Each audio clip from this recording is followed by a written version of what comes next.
नमस्कार, स्वागत है आप सबका। मैं हूं पुनीत पाठक। छत्तीसगढ़ की 4 बड़ी खबरें सबसे पहले आपको दिखाते हैं। सीएम भूपेश बघेल ने आज गृह विभाग की समीक्षा बैठक ली और इसमें नक्सल मोर्चे पुलिस भर्ती को लेकर बातचीत हुई। अमरजीत भगत ने शराबबंदी को लेकर सफाई देते हुए कहा कि हम सवाल को अनसुना क्यों करेंगे।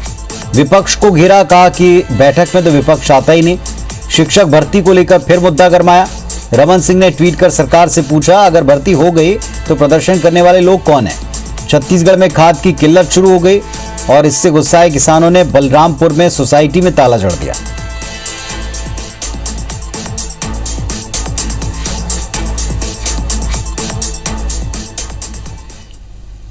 तो ये प्रदेश की 4 बड़ी खबरें। चलिए खबरों को विस्तार से देखते हैं। छत्तीसगढ़ के मुख्यमंत्री भूपेश बघेल ने चिटफंड कंपनियों से निवेशकों की जमा राशि लौटाने के लिए तेजी से कार्रवाई करने का निर्देश दिया। मुख्यमंत्री ने कहा कि जिला स्तर पर कलेक्टर और एसपी की समिति बने जो चिटफंड कंपनियों के विरुद्ध कार्रवाई की प्रगति रिपोर्ट हर हफ्ते उसे रिव्यू करें। मुख्यमंत्री ने सीएम हाउस में आयोजित गृह विभाग की समीक्षा बैठक में निर्देश दिए। साथ ही मुख्यमंत्री ने सट्टा, जुआ, अवैध शराब के कारोबार जैसी तमाम गतिविधियों पर सख्त कार्रवाई के निर्देश दिए। सीएम ने एसआई और बस्तर फाइटर्स की भर्ती प्रक्रिया में भी तेजी लाने के निर्देश दिए। बैठक में मुख्यमंत्री ने नक्सल क्षेत्र में विकास कार्यों में तेजी लाने को कहा है।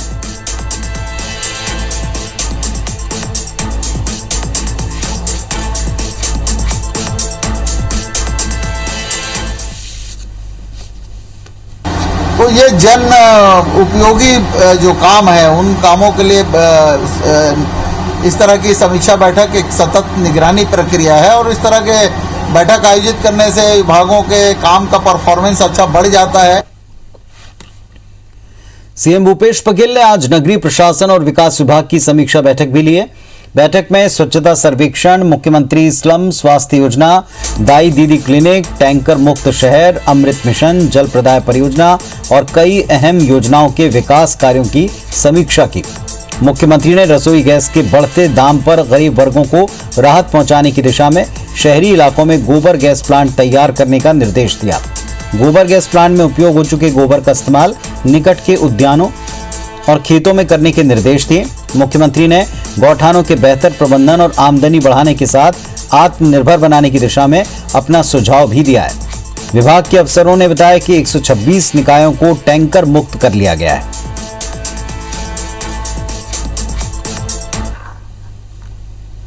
और हमारे नगरीय निकाय में जो मूलभूत सुविधाएं लोगों को मिलना चाहिए वो गुणवत्तापूर्ण मिले और उसका लाभ हमारे नगरीय निकाय के प्रत्येक व्यक्ति को मिले। ट्रेडिशनल मार्केट है पौनी पसारी, उसका लाभ किस तरह से लोगों को मिले, इन सब चीजों का समीक्षा बैठक की गई है। शराबबंदी के सवाल को अनसुना करने पर प्रदेश के खाद्य मंत्री अमरजीत भगत ने अब सफाई दी है। मनेन्द्रगढ़ पहुंचे मंत्री अमरजीत भगत ने शराबबंदी पर कहा कि मैं रावण नहीं हूं कि मेरे 10 सिर हों। मैं शराबबंदी के सवाल को अनसुना क्यों करूंगा। अनसुना करना मेरा नेचर नहीं है। उन्होंने कहा भाजपा के लोग चाहते ही नहीं कि प्रदेश में शराबबंदी हो। शराबबंदी होगी लेकिन गुजरात और बिहार जैसी नहीं। सामाजिक जागरूकता लाकर शराबबंदी की जाएगी। इसके लिए बनाई गई समिति में सभी दल के लोगों को रखा गया। मीटिंग जब बुलाई जाती है तो बीजेपी के लोग आते नहीं। जब तक मीटिंग में लोग आएंगे नहीं तब तक शराबबंदी को लेकर बात कैसे बढ़ेगी। डोंगरगढ़ दौरे के समय शराबबंदी से जुड़े एक सवाल पर मंत्री भगत उसे अनसुना कर चले गए थे, जिस पर आज उन्होंने अपनी बात रखी। देखिए, अनसुना करना तो हमारे नेचर में है, लेकिन एक बात को 2 लोग कहेंगे तो रावण टाइप का 10 मुंडी थोड़े ना है, एक ही ना है। एक बार में एक ही बात सुनेगा आदमी। सभी दल के लोगों को रखा गया है। भारतीय जनता पार्टी के साथी भी हैं। कमेटी में जो मीटिंग होती है लोग आते नहीं है, अपनी बात रखते नहीं है। जब तक मीटिंग में कोई बात सर्वसम्मति से आएगी नहीं तो लागू कैसे होगा। छत्तीसगढ़ के पूर्व सीएम रमन सिंह ने शिक्षकों की भर्ती को लेकर राज्य सरकार को घेरा। रमन सिंह ने ट्वीट किया कि विज्ञापन और बयानों में 14,580 शिक्षकों की भर्ती हो गई है तो फिर सड़कों पर प्रदर्शन कर रहे लोग कौन हैं। युवा जूता पालिश और मुंडन कराकर हक के लिए लड़ाई लड़ रहे हैं, लेकिन सरकार को कुछ सुनाई नहीं देता। इसी मुद्दे पर नेता प्रतिपक्ष धर्मलाल कौशिक ने भी छत्तीसगढ़ सरकार को घेरा है। उन्होंने कहा कि अभी तक नियुक्ति न होना इन लोगों के साथ खिलवाड़ है। बीजेपी नेताओं के बयान पर शिक्षा मंत्री प्रेमसाय सिंह टेकाम ने पलटवार किया। उन्होंने कहा कि हमारी सरकार युवाओं को रोजगार दे रही है। वहीं कैबिनेट मंत्री मोहम्मद अकबर ने कहा कि जब स्कूल खोलेंगे तब ज्वाइनिंग दे दी जाएगी।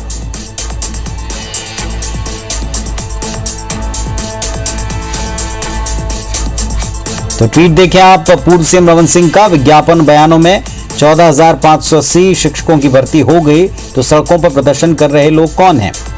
युवा जूते पॉलिश मुंडन कराकर हक के लिए लड़ रहे हैं, लेकिन सरकार को कुछ सुनाई नहीं देता। बस कह देंगे हमने कब कहा था भर्ती करेंगे, इस तरह का तंज भी कसा है। तो पूर्व मुख्यमंत्री डॉक्टर रमन सिंह ने जो अभ्यर्थी लगातार अपनी मांग को लेकर सड़कों पर उतरकर प्रदर्शन कर रहे हैं, उनकी बात रखी है, सरकार पर तंज कसा है।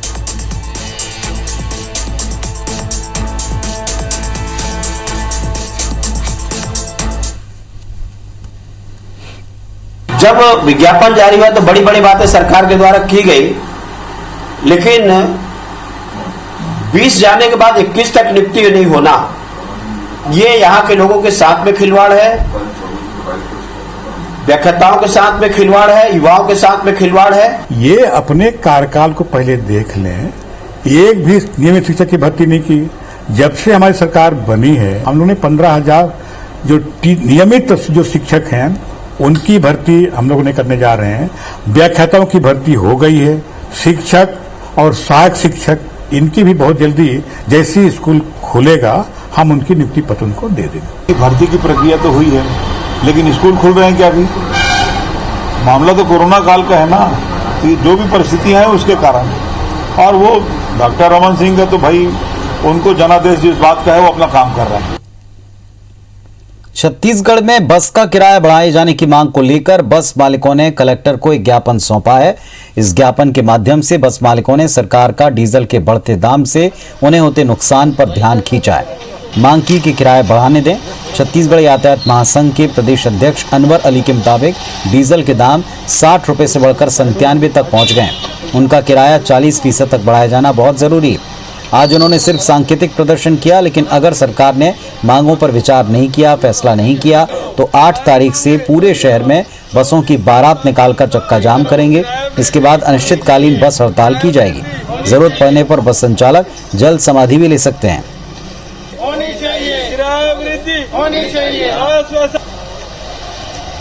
आज हमने कलेक्टर महोदय को आज हमने ज्ञापन दिया है कि हमारे व्यवसाय को बचाया जाए, और इसके पहले भी हम लोग 2 बार 3 बार ज्ञापन दे चुके हैं। और हमने पिछले 2 महीने से हमारी मांग एक ही चल रही थी कि डीजल का रेट जो 60 रुपये था वो आज 97 रुपये पहुंच गया है, तो हमारा किराया वृद्धि कम से कम 40% बढ़ाई जाए। बिलासपुर के सरकंडा के बहतराई इलाके में अतिक्रमण हटाने को लेकर आज जमकर हंगामा हुआ। इस दौरान निगम की टीम के साथ अतिक्रमणकारियों की झड़प हुई, लेकिन पुलिस की मौजूदगी में अतिक्रमण हटाया गया। बिलासपुर नगर निगम ने इलाके के 67 अवैध कब्जाधारियों पर अतिक्रमण हटाने की कार्रवाई की। लोगों का कहना है कि उन्हें बिना नोटिस के अचानक मकान खाली करने को कहा गया, जिसके लिए वो तैयार नहीं। हालांकि निगम के अधिकारियों के मुताबिक सभी अतिक्रमणकारियों को पहले ही शासकीय आवास आवंटित कर दिए गए। बावजूद इसके लोग अतिक्रमण किए हुए थे, जिनके खिलाफ कार्यवाही की जा रही है। लेकिन हमारे और छोटा भाई परिवार उनके फैमिली वाले आ चुके हैं, लेकिन उनको मकान अभी दिए गए, सर्वे करके चले गए, लेकिन जबरदस्ती कार तोड़ दिया, कार पकड़ रहा है।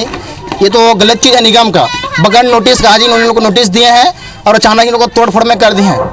ये तो शासन का बिल्कुल गलत, हम इनका विरोध करेंगे और करते आएंगे ऐसे। यहाँ पे 67 लोग हैं, इनको घर भी दे दिए हैं पहले से, 15 दिन पहले से।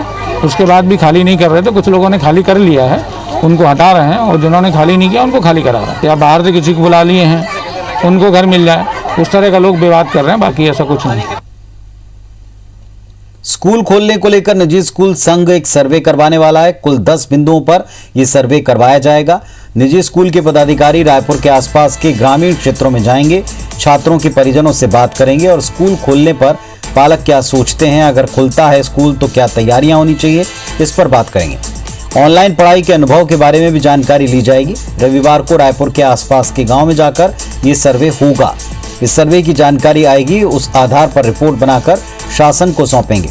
नालंदा परिसर और कोचिंग सेंटर जैसे अन्य शिक्षण संस्थानों के खुल जाने के बाद से लगातार निजी स्कूलों की मांग है कि स्कूलों को अब खोलना चाहिए। रविवार को संगठन के कुछ लोग 5-6 लोग हम लोग जाके रायपुर के आसपास के गांव में ऑनलाइन शिक्षा का प्रभाव जो बच्चों पे पड़ा है, पालकों की इस पे क्या राय है, अगर मान लीजिए थोड़ी भी स्थिति बनती है स्कूल खोलने की तो उस बारे में भी हम राय लेंगे। राजधानी रायपुर में अपने ही पैसे वापस मांगना एक कारोबारी को इतना महंगा पड़ गया कि इलाज के लिए अस्पतालों के चक्कर काट रहे हैं। फाइनेंस कारोबारी अजय संचेती पंडरी कपड़ा मार्केट में स्थित MM साड़ी के संचालकों को 10 लाख रुपए उन्होंने दिए। जब बताया कि वो पैसा वापस मांगने गए तो दुकान संचालकों ने उनके साथ मारपीट कर दी। कारोबारी ने लिखित शिकायत थाने में कर दी। बताया जा रहा है कि आरोपियों ने ऐसे और भी कई लोगों से करोड़ों रुपए ले रखे हैं।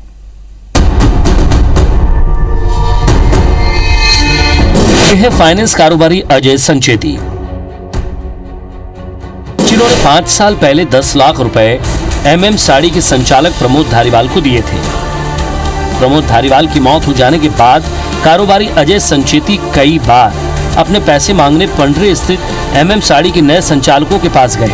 कई बार पैसे देने का समय देकर उन्हें लौटा दिया गया। कल एक बार फिर जब कारोबारी अजय संचेती अपना पैसा मांगने पहुंचे तो बंटी, निशांत और अभिषेक धारीवाल ने उनके साथ जमकर मारपीट की। पिटाई से अजय संचेती को काफी अंदरूनी चोटें आईं। साथ ही संचालक निशांत धारीवाल के बड़े पिता महेंद्र धारीवाल ने दुकान पर दोबारा आने पर जान से मारने की धमकी दी। बताया जा रहा है कि कारोबारी अजय संचेती महिला कांग्रेस के सचिव अपर्णा संचेती के देवर हैं। 10 लाख रुपए का मेरा पेपर था जिसका मैं काफ़ी समय से रुका हुआ था कि मिल जाएगा करके बार बार बोला गया था, लेकिन नहीं दिया गया। देते करके समय खींचा गया और फिर मैं बंटी धारीवाल, निशांत धारीवाल, सचिन धारीवाल, अभिषेक धारीवाल, किशोर राव, ये सब मिलकर घेर लिए और मुझे मारा गया। इतना दर्द है, आज भी मैं ना बोल पा रहा हूँ ना खा पा रहा हूँ। कान के पास में और दांत में बहुत जम के लगा हुआ है। कल मैं डॉक्टरी ट्रीटमेंट भी लिया हूँ और मुझे जान से मारने की धमकी भी किसके द्वारा दी? महेंद्र कुमार जी के द्वारा दी गई। कारोबारी अजय संचेती ने इसकी लिखित शिकायत देवेंद्र नगर थाने में की है, जिस पर पुलिस जांच के बाद कार्रवाई करने की बात कर रही है। इस पूरे मामले पर जांच की कछुए की रफ्तार से पुलिस की कार्रवाई पर भी सवाल खड़े हो रहे हैं। अब शाम को कल ये इनके द्वारा आवेदन दी गई है तो वस्तुतः इसकी जांच करके फिर आगे वैधानिक कार्रवाई की जाएगी। नहीं, ये कहना गलत है। मैं सेटलमेंट कराना गया था, मैं सूचना पे गया था कि कोई दुकानदारों के बीच विवाद हो रहा है करके फोन से आया था मेरे अधिकारियों से। फिलहाल कारोबारी अजय संचेती काफी डरे हुए हैं और न्याय के लिए दर दर भटकने को मजबूर हैं। तहसीन जैदी, IBC 24, रायपुर। बढ़ती महंगाई ने आम आदमी की कमर तोड़ दी है। पेट्रोल, डीजल, रसोई गैस से लेकर सब्जियों के दाम आसमान पर हैं। डीजल के दाम बढ़ जाने से ट्रांसपोर्टेशन महंगा हुआ और ऐसे में माल भाड़ा बढ़ गया और इस वजह से हर चीज के दाम बढ़े।